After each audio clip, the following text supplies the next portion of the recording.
1 third আমাদের তিনটে part 1 2 3 আমরা কিন্তু এই পার্ট থেকে শুরু করব ঠিক আছে যেহেতু আমাদের ক্লায়েন্টের হাত এরকম থাকবে তাহলে কি হচ্ছে 1 2 3 1 2 3 1 2 3 ফ্রিকশন 1 2 3 1 2 3 1 2 3 ডাবল হাতে গেল তারপরে ক্লায়েন্টকে কি করব রিস্টটাকে নরম রাখতে ঠিক ক্লকওয়াইজ 1 2 3 1 2 3 হয়ে গেল দেন তারপরে রাবিং হ্যাঁ ক্লকওয়াইজ 1 2 3 আবার তিনবার এটা কিন্তু তখন ক্লকওয়াইজ রাখতে হবে এটা তো রাবিং 1 2 ঘড়ি দেখি 12 মিনিট ঠিক আছে 10 থেকে 12 মিনিট আর ডাস্টিস থেকে 15 মিনিট কিন্তু তবুও বুঝে কিন্তু রাখতে হবে কেন রাখতে হবে যদি স্কিন সেনসিটিভ হয় তখন কিন্তু তোমাকে 10 মিনিট রাখতে হবে আমি ক্লিয়ার ম্যাম ফেয়ার স্কিনে 10 থেকে 12 মিনিট আর ডাস্কি স্কিনে 15 মিনিট কিন্তু স্কিন বুঝে ব্র্যাকেটে লিখে দাও স্কিন বুঝে কেমন লাগছে ক্লাসটা ও আজকেই পড়ে এসছে এটা একদম ছোট করে আমি কিছু বলছো হাত নিচেই পাচ্ছি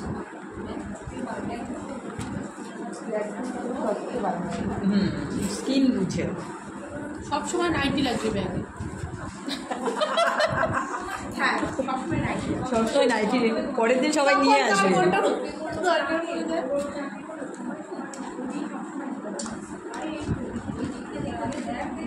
তোমরা এই স্কিনে ক্লিন আপে কি টেক্সচার বুঝতে পারছো স্কিন দেখে কি বুঝতে পারছো ময়লা ক্রিম প্লাস অবজার্ভ হয়ে যাচ্ছে শুকনো হয়ে যাচ্ছে অবজার্ভ মানে কালারটা অ্যাবজর্ব শুকিয়ে যাচ্ছে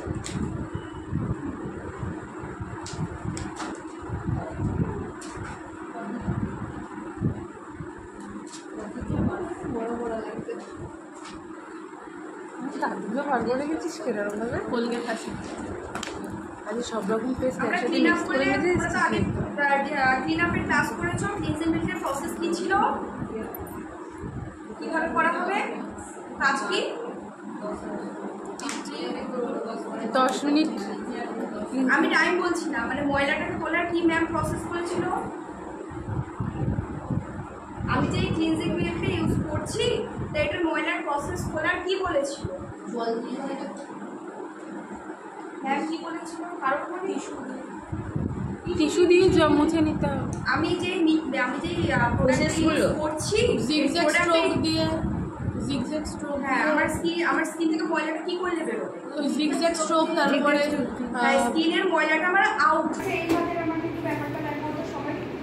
সবাই শুধু সামনেটা নাও তো বাহুতের ব্যাপারটা দেখো ভাজ করে সবাই করো সবাই করছো এই ব্যাপারটা কি আসবে দেখো কি আসছে এটা কাছে তারপরে বসো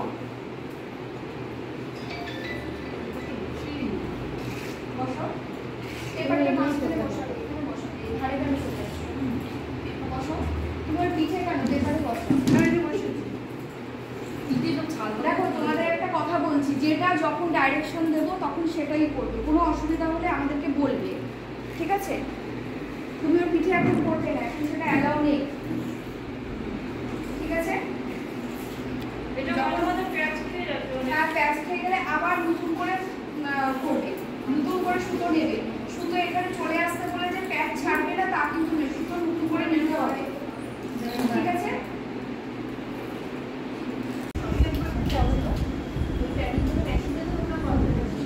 না এইভাবে এটা পরিষ্কার হয় না ওই জন্যই তোমার কাছে আমাকে দাও ওটা দাবিয়ে ফার্স্টে দেখো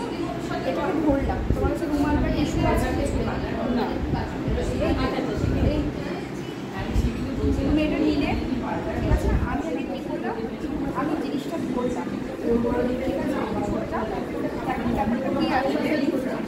তুমি যে কী করছো এরকম ব্যাপারটা করছো এটা কিন্তু এরকম হয় না ময়লাটা বার করতে গেলে এটা গাইডলাইন নাকটাকে ফার্স্টে টিপে ধরবে গাইডলাইন নিয়ে দেখো কিন্তু একটা চাপ পড়েছে এবার দেখো বেরোচ্ছে দেখ বেরোলো আবার দেখো হ্যাঁ দেখো তোমাকে গাইডলাইন নিতে হবে বেরোলো তো এই দেখো আমি গাইডলাইন নিলাম দেখো ময়লা বেরোচ্ছে তুমি কি করছো